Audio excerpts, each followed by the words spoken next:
حضرت عمر فاروق فرماتے ہیں ان کے انتقال کو 3 دن ہوئے تھے، میں مسجد نبوی میں بیٹھا تھا، 2-3 چھوٹی چھوٹی بچیاں آ گئی، کہنے لگی چاچا آپ خلیفہ بنے ہو؟ میں نے کہا پتر میں بناؤں؟ تو کہنے لگی چلیں پھر عصر کے بعد ابو بکر صدیق ہمارے گھر جاتے تھے۔ میں نے کہا پتر آپ کے گھر کیا ہے؟ کہنے لگی ابا فوت ہو گئے، بھائی کوئی نہیں، ہم نے نا بکریاں رکھی ہوئی ہیں، وہ روز عصر کے بعد آتے تھے، بکریوں کا دودھ دھو کے ہمیں دے جاتے تھے، کچھ پی لیتی تھی، کچھ بیچ کے گزارا کر لیتی۔ 3 دن ہو گئے، میری ماں روتی ہے، بہنیں روتی ہیں، کون آئے گا؟ چاچا چلو گے؟ تو حضرت عمر کی تو داڑھی پھٹ گئی آنسوں سے، چادر اٹھا کے کندھے پہ رکھی، بیٹیاں آگے آگے، عمر پیچھے پیچھے۔ ایک صحابی رستے میں ملے، عمر کہاں جا رہے ہو روتے ہوئے؟ عمر اور روئے، کہنے لگے یار کیا بتاؤں، ابو بکر صدیق رستہ بڑا مشکل کر گیا میرے، اس کے رستوں پہ چلنا اتنا کٹھن ہے، اتنا مشکل ہے۔ بھئی کچھ ضروری ہے کہ 2 لاکھ روپے ہی کسی کو دیں گے تو خدمت ہوگی؟ تو کسی کا آٹا ہی پسوا دے، جا کسی کو جا کے شہر سے دوائی لا کے دے دے، کوئی تو ڈیوٹی کرنا، یہ ہمیں حضرت ابو بکر صدیق نے سکھایا۔ تو کچھ نہیں کر سکتا تو مسجد میں جھاڑو تو دینا، میرے بھائی کچھ تو۔ آپ اس محفل کا مہمان خصوصی کون ہے؟ میں تو آیا ہوں چلا جاؤں گا۔ اس محفل کا مہمان خصوصی وہ ہے جس نے محفل سے پہلے یہاں جھاڑو دیا ہے، جس نے یہاں دریاں بچھائیں، اس کی فوٹو بھی نہیں آنی بیچاری، وہ شاید پیچھے رہے، بڑے خاص لوگ ہوتے ہیں، کیمرے کی آنکھ انہیں دیکھے نہ دیکھے، رب رسول انہیں دیکھتے، اللہ رسول کی یہ نگاہ کرم میں رہتے۔ حضرت ابو بکر صدیق رضی اللہ تعالیٰ عنہ نے نیکی کے، خیر کے اہداف طے کیے، اس ہدف پر انہوں نے زندگی گزاری۔ تیسری بات، انہوں نے نا اپنا مال خرچ کیا اسلام کے لیے۔ اپنا کمایا ہوا مال خرچ کرنا خاصا مشکل کام ہے، آسان نہیں ہوتا، اور اگر آپ نے جائز طریقے سے مشقت کے ساتھ پیسہ کمایا تو خاصا مشکل لگتا ہے اس کو خرچ کرنا۔ حضرت ابو بکر صدیق رضی اللہ تعالیٰ عنہ نے مال خرچ کیا، اور کس طرح خرچ کیا کہ جب حضور نے اشارہ کیا، جب اشارہ کیا، مسجد نبی بننے کی بات آئی تب بھی خرچ کیا، جہاد کی بات آئی تب بھی خرچ کیا۔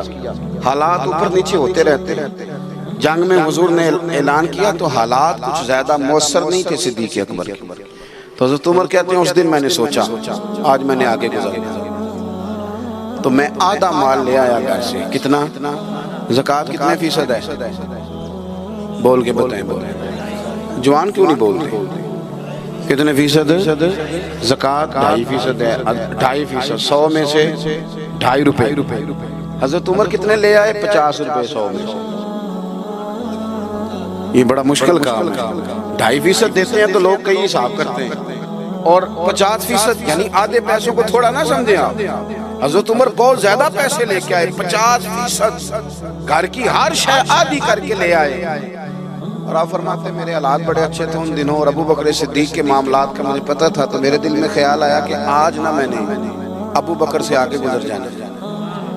کہتے ہیں جا کے میں نے مال رکھا، اتنی دیر میں صدیق اکبر بھی آ گئے۔ کہتے ہیں جواب تو چلو جو ہونے تھے وہ ہونے ہی تھے، حضور نے جو دونوں سے سوال پوچھے نا، ان سوال ہی بڑے انفرادی تھے۔ مجھ سے حضور نے پوچھا کیا لے کے آئے ہو؟ ادھر دیکھو جوانوں، کیا لے کے آئے ہو؟ میں نے عرض کی حضور آدھا۔ مجھ سے پوچھا کیا لے کے آئے ہو؟ میں نے کہا حضور آدھا لے آیا ہوں۔ پھر غور کرنا، پوچھا کیا لائے ہو؟ اور ابو بکر صدیق سے پوچھا گھر کیا چھوڑ کے آئے ہو؟ آپ دیکھیں سوالوں میں ہی فرق ہے۔ مجھ سے پوچھا جا رہا ہے کیا لائے ہو، اور ان سے پوچھا کیا، اور ان کا جواب بھی بڑا انوکھا ہے۔ اس سوال کا جواب تھا حضور کچھ نہیں چھوڑا، سارا لے کے آیا ہوں۔ جواب یہ تھا، آپ سوال پوچھتے ہیں نا کہ ختم ہو گیا کھانا، تو کہتے نہیں ختم ہو گیا۔ حضرت صدیق اکبر سے پوچھا کیا لائے ہو، کیا چھوڑ کے آئے ہو؟ انہیں کہنا چاہیے تھا کچھ بھی نہیں۔ حضور نے فرمایا کیا چھوڑ کے آئے ہو؟ کیا جواب ہے، کیا حسن ہے، گویا وہ کہہ رہے ہیں کہ ہم کو لاوارث تو نہیں نا بھئی، کیا چھوڑ کے آئے ہو؟ تو عرض کرنے لگے حضور گھر بھرا ہوا ہے، اللہ بھی چھوڑ آیا ہوں، اللہ کا رسول بھی چھوڑ آیا ہوں، رب رسول کا نام ہے نا میرے گھر میں۔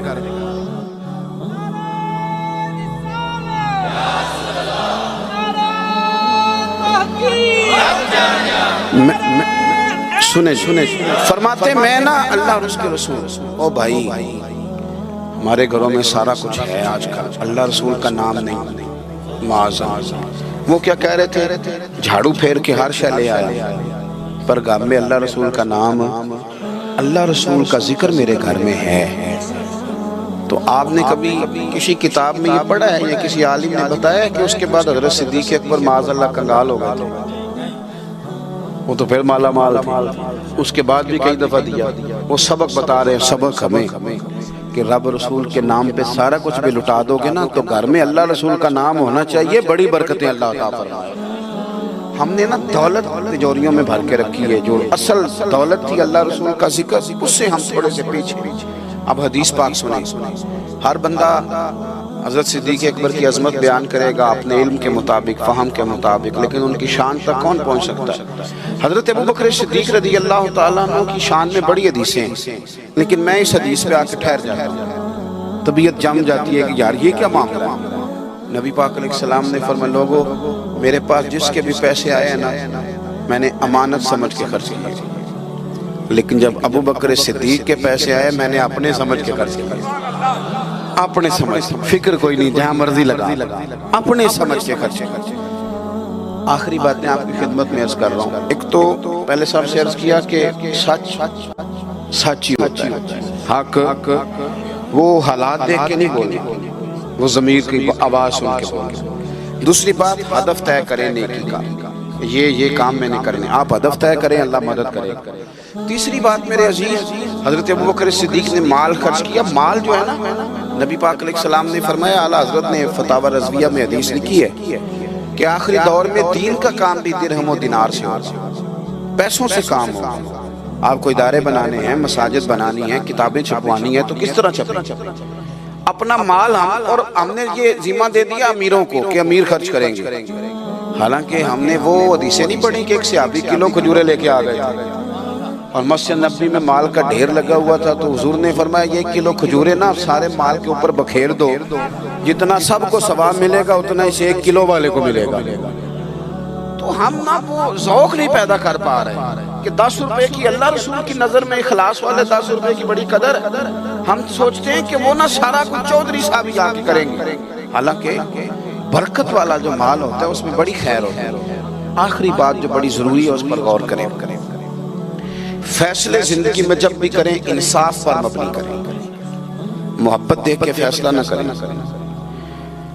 محبت اور ہوتی ہے، قابلیت اور ہوتی ہے۔ مجھے اب ہونا یہ فطری بات ہے، لیکن اس کا قابل ہونا یہ ایک الگ بات۔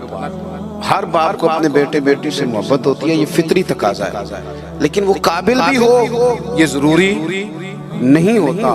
حضرت صدیق اکبر کے اپنے بیٹے موجود تھے، وہ جاتے وقت کسی کو بھی خلیفہ بنا دیتے، موجود تھی ان کی اولاد، مسلمان تھی، کلمہ پڑھتی تھی، صحابی تھے، 4 نسلیں صحابی حضرت صدیق بنا سکتے تھے نا۔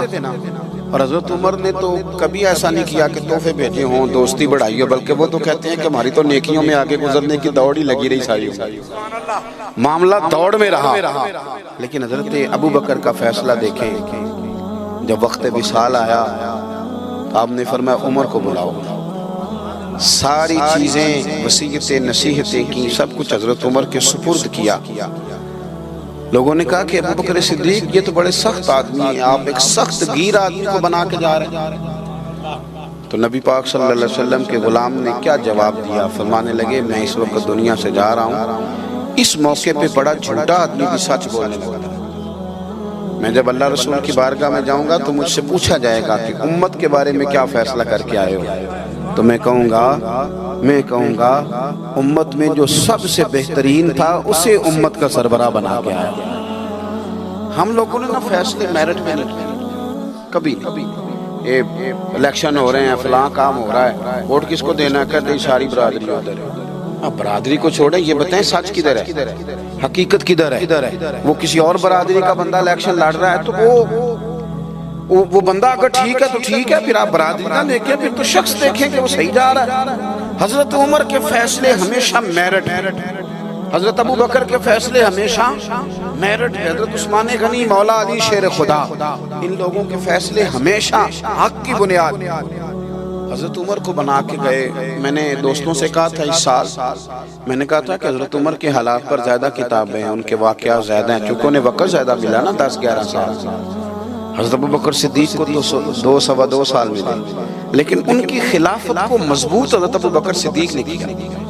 سارے فتنوں کا سر کچل کے خلافت سجا سوار کے حضرت عمر کو دی. اب یہ جو حضرت عمر نے اتنی پھیلا دی خلافت اور اتنا بڑا کام کر دیا دین کے لیے کہ 24 لاکھ مربع میل پہ پھیل گیا سارا کچھ، تو حضرت سیدہ عائشہ صدیقہ رضی اللہ تعالیٰ عنہ کہتی میری گود میں سر تھا مدینے والے حبیب کا اور آسمان پہ ستارے نور بھرے چمک رہے تھے. میں نے عرض کی حضور آسمان کے ستاروں کے برابر بھی کسی کی نیکیاں ہیں. اب حضرت عائشہ کا عقیدہ بھی سمجھے، انہیں پتہ ہے کہ نبی کریم کو پتہ ہے کہ آسمان پہ ستارے گرے، اور کوئی امتی چھپ کے بھی نیکی کرے تو حضرت عائشہ جانتی ہیں کہ اس نیکی کو بھی مدینے والے جانتے ہیں. کہا کسی کی اتنی نیکیاں بھی ہیں جتنے آسمان پہ ستارے ہیں؟ تو حضور نے فرمایا ہے نا. حضرت عائشہ بڑے تجسس میں تھی، خیال تھا شاید میرے والد کا نام لے. کس کی؟ تو حضور نے فرمایا فاروق اعظم. بیٹیوں کا باپ سے پیار تو کہتے میں نے فوراً عرض کی حضور میرے والد کا کیا حال ہے، ان کا بھی تو عالم بتائیں نا. تو نبی پاک نے فرمایا عائشہ عمر کی زندگی بھر کی نیکیاں ہوں تو ابو بکر کی ایک نیکی کا مقابلہ نہیں کرتی. اب بات کو سمجھے کہ کتنا مضبوط ہے وہ شخص، کتنا مضبوط ہے کہ حضرت فاروق اعظم رضی اللہ تعالیٰ عنہ کے خیر کے کاموں میں درجہ جناب صدیق اکبر کا زیادہ ہے. ہدف طے کریں، مہربانی کریں زندگی کو ضائع نہ کریں. لمحات بڑے ضائع ہو گئے اور ثابت کرنے کی بھی کوشش نہ کریں کہ ہم صحیح چل رہے ہیں. ہم چلتے رہیں، وقت خود بخود ثابت کر دے گا. وقت ثابت کر دیا کرتا ہے کہ جناب یوسف بے گناہ بھی ہیں اور سچے بھی ہیں، اور وقت ثابت کر دیا کرتا ہے کہ وہ مصر کے جیل خانے کے نہیں مصر کے تخت کے وارث ہیں.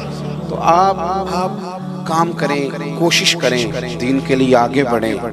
آپ لوگوں کی فلاح کے لیے، وطن کی فلاح کے لیے حضرت صدیق اکبر رضی اللہ تعالیٰ عنہ نے ہمیں کہا کہ ڈھونڈ کے نیکی کرو، جو تم سے ممکن ہو سکے وہ خیر کا کام کرو. دعا کرتا ہوں جو میں نے کہا ہے اللہ اسے قبول فرمائے. آپ لوگ بیٹھے جی، کس نے اٹھایا؟ تشریف رکھیے. اور جہاں ہم گفتگو کے دوران بھول گئے اللہ ہمیں معاف کرے. محفلیں ہوتی ہیں نظریات کی، سرکار کے نام کی، شخصیات کی نہیں ہوتی. یہ محفل میرے نام کی نہیں، حضرت صدیق اکبر کے نام کی. تو میں نے جیسے عرض کیا کہ مسافر ہیں. اور اگر آپ نے ابھی تک ہمارا چینل سبسکرائب نہیں کیا تو فوراً سبسکرائب کیجئے، ساتھ ہی بیل آئیکن پر کلک کریں تاکہ مزید آنے والی ویڈیو ہیں وہ آپ کو وقت پر ملتی رہیں. اللہ حافظ.